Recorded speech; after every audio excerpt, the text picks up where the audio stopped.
You need the official WhatsApp to use this account. Hello everyone, welcome to this channel. I'm Emily and I'm here to help you out today. So let's get started.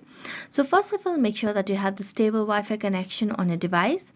Next, tap on the Play Store application and check if you have the latest version of WhatsApp application. As you can see on the screen, there is no option of update, which means we have the latest version of WhatsApp application on our device.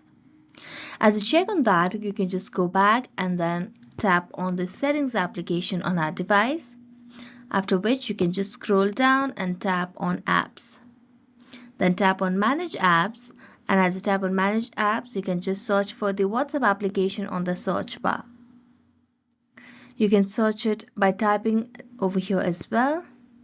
If not, you can just scroll down in the search bar and you'll be able to get the application. After that, tap on the clear data option and then make sure that you clear the cache. After doing that, what you need to do is simply open up your Chrome browser on a device and then search for WhatsApp contact. Now it will land you to the WhatsApp contact support application or the browser over here. So tap on contact WhatsApp, and as you do that, tap on the contact us option over here. As you do that, what you have to do is simply provide your mobile number, your email address, and you just have to confirm your email address and then mention how do you use WhatsApp in your Android, iPhone, desktop, or any other devices.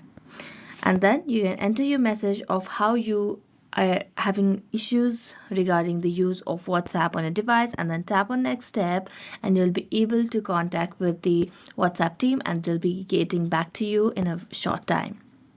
So thank you so much for watching this video. See you next time.